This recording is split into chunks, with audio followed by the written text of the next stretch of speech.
रामविलास पासवान जी की कर्मभूमि रही है। मां समान दोनों भाई, चाहे हमारे राष्ट्रीय अध्यक्ष हों, राष्ट्रीय अध्यक्ष पशुपति कुमार पारस जी हों, चाहे रामविलास जी, दोनों उसको माँ की तरह सेवा कर रहे हैं। कुछ लोगों का काम होता है, अगर मैं ये आपको जमुई कहूँ तो आप पूरा क्षेत्र भ्रमण करिएगा तो चिराग के पक्ष में बोलने वाला कोई नहीं मिलेगा। वो अपने क्षेत्र से गायब रहते हैं। हमारे राष्ट्रीय अध्यक्ष लगातार क्षेत्र में है, फिर 1 जून के बाद से उनका कार्यक्रम लगातार पूरे बिहार में है, क्योंकि 18 तारीख को उनके आँख का ऑपरेशन होना है। डॉक्टर के परामर्श से उनको 10-12 दिन का रेस्ट चाहिए, लेकिन पुनः 1-2 तारीख से वो बिहार भ्रमण पे हैं। और ये क्या वजह है कि जब पार्टी टूटी तो चाचा राष्ट्रीय अध्यक्ष हमारे पशुपति कुमार पारस और उनके भाई प्रिंस राज जी के अलावा 3 और सांसद थे, वो हमारे साथी हैं।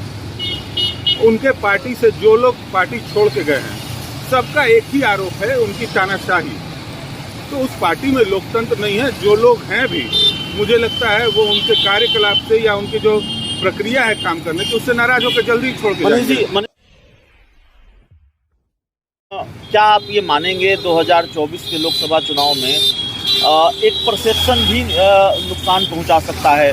हाजीपुर से सांसद हैं पशुपति कुमार पारस, और हाजीपुर के लोगों से जब हमने कई बार बात करने की कोशिश की, आप इसको स्वीकार करें न करें, ज़्यादातर लोग पशुपति कुमार पारस से नाराज़ हैं। एक सांसद के तौर पर भी उनकी शिकायत है कि वो नहीं आते हैं, और दूसरा एक जो परसेप्शन गढ़ा गया है, एक जो चिराग पासवान की तरफ से बार बार कहा जाता है चाचा ने पार्टी तोड़ दी, परिवार तोड़ दिया, उस परसेप्शन के हिसाब से लोगों का नज़रिया है पशुपति पारस को लेकर। क्या ये चुनौती है, ये परसेप्शन 2024 में पशुपति पारस के लिए? देखिए, चिराग जी परसेप्शन बनाने में माहिर हैं, जबकि ऐसा हकीकत है नहीं। हम लोग अक्सर राष्ट्रीय अध्यक्ष के साथ उनके क्षेत्र जाते हैं, सब लोग घुल मिलकर अच्छे से नहीं लगातार जा रहे हैं वहाँ पर। क्षेत्र इतना बड़ा है, कुछ लोग की नाराजगी हो सकती है, वो हर क्षेत्र में है, लेकिन हमारे राष्ट्रीय अध्यक्ष अपने क्षेत्र के अलावा पूरे बिहार में दौरा करते हैं। जरूरत होती है जो चुनाव में कर्नाटका भी जाते हैं। वहीं जो छपास नेता हैं, जो सोशल मीडिया के नेता हैं, वो अपना क्षेत्र छोड़ के सब जगह घूमते रहते हैं। अपने क्षेत्र की सुध लेने की उनको फुर्सत नहीं है। एक चैनल, बड़े चैनल के रिपोर्ट में वो अपना सांसद निधि खर्च करने में सबसे ज़्यादा पिछड़ी साबित हुए हैं, और बात करते हैं बिहार फर्स्ट, बिहारी फर्स्ट की। पहले जमुई को तो फर्स्ट बना लें। नहीं, वही सवाल है कि क्या चिराग पासवान के बारे में जो चर्चा होती है, जो खबरें सामने आती है कि चिराग पासवान हाजीपुर से चुनाव लड़ सकते हैं। पशुपति कुमार पारस काफ़ी एक्टिव रहे हैं हाजीपुर में हाल के दिनों में, सबने देखा है, और ये बात सही भी है। वहाँ पर कार्यालय खोले गए हैं हाजीपुर में। जब पशुपति कुमार पारस गए हैं, लगा है कि लोग उनके साथ हैं, ऐसा नहीं है। हुजूम है, एक आध बार मैं भी गया हूँ, लेकिन फिर सवाल घूम फिर कर वही आ जाता है कि एक तरह से जो मैंने बात की लोगों से, लोगों ने पशुपति कुमार पारस को विलेन मान लिया है। हो सकता है इतनी बड़ी तादाद में मेरी बात लोगों से ना हुई हो, आपकी बात सही हो, लेकिन जितने लोगों से हमने बात की, ज़्यादातर लोग इस तरह का मानते हैं। क्या ये चुनौती है और इसको ठीक करना थोड़ा मुश्किल होगा? देखिए, सबसे पहले तो मैं ये कह दूं कि वो हमारे संस्थापक स्वर्गीय रामविलास पासवान जी की कर्मभूमि रही है। माँ समान दोनों भाई, चाहे हमारे राष्ट्रीय अध्यक्ष हों, राष्ट्रीय अध्यक्ष पशुपति कुमार पारस जी हों, चाहे रामविलास जी, दोनों उसको माँ की तरह सेवा कर रहे हैं।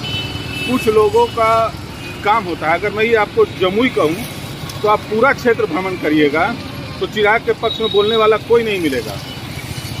वो अपने क्षेत्र से गायब रहते हैं। हमारे राष्ट्रीय अध्यक्ष लगातार क्षेत्र में है, फिर 1 जून के बाद से उनका कार्यक्रम लगातार पूरे बिहार में है, क्योंकि 18 तारीख को उनके आँख का ऑपरेशन होना है। डॉक्टर के परामर्श से उनको 10-12 दिन का रेस्ट चाहिए, लेकिन पुनः 1-2 तारीख से वो बिहार भ्रमण पे हैं, और ये सिलसिला चुनाव तक चलता रहेगा। एक आखिरी सवाल है, देखिए, जो हम समझ पा रहे हैं, या बिहार की राजनीति को समझने वाले लोग भी बहुत आसानी से समझ रहे हैं मनीष जी, कि जैसे जैसे 2024 का लोकसभा चुनाव नज़दीक आ रहा है, वैसे वैसे केंद्रीय मंत्री पशुपति पारस और चिराग पासवान के बीच की जो तल्खी है, सियासी तल्खी, पारिवारिक रिश्तों की हम बात नहीं करें, पारिवारिक रिश्ते भी बहुत अच्छे नहीं हैं, लेकिन इससे हमारा कोई लेना देना नहीं है।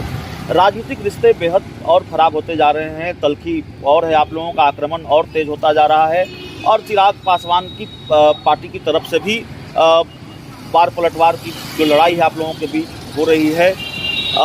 क्या एनडीए में चिराग पासवान आते हैं ये तल्खी दूर होगी, या फिर एनडीए में एक तरफ चिराग पासवान, एक तरफ चाचा पशुपति पारस और एनडीए के दो दल ही आपस में भिड़ते रहेंगे? देखिए अभिषेक जी, हमने कभी नहीं कहा है कि चिराग को एनडीए में नहीं आना है। भाजपा जो निर्णय लेगी हम उसके साथ हैं। लेकिन मैं आपसे एक दो बात शेयर करना चाहूँगा।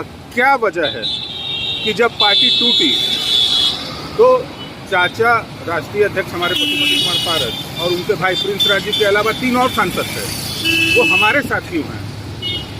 उनके पार्टी से जो लोग पार्टी छोड़ के गए हैं, सबका एक ही आरोप है, उनकी तानाशाही। तो उस पार्टी में लोकतंत्र नहीं है। जो लोग हैं भी, मुझे लगता है वो उनके कार्यकलाप से या उनकी जो प्रक्रिया है काम करने की, उससे नाराज होकर जल्दी ही छोड़ के जाएंगे। मनीष जी, एक बयान याद आ गया पशुपति पारस का, जिसको लेकर भी खूब चर्चा है। चिराग पासवान की जेट सिक्योरिटी को लेकर भी पशुपति पारस ने एक बयान दिया है। देखिए, वो एक कहने के लहजा में कहा गया है, सुरक्षा के बावजूद भी कुछ घटनाएं घटते रहती है।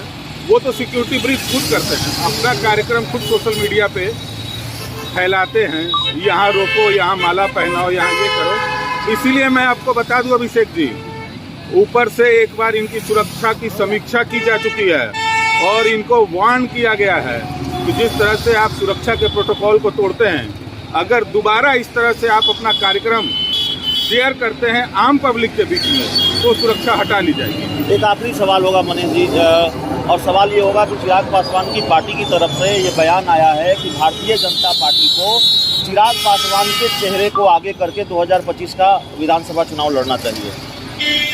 भाजपा समुद्र है, भाजपा में कई दिग्गज नेता हैं, उनको कहीं से आयातित करने की जरूरत नहीं है। भाजपा में सक्षम, सुदृढ़ और सशक्त नेता हैं, तो ये हास्यास्पद बयान मेरे समझ से परे है।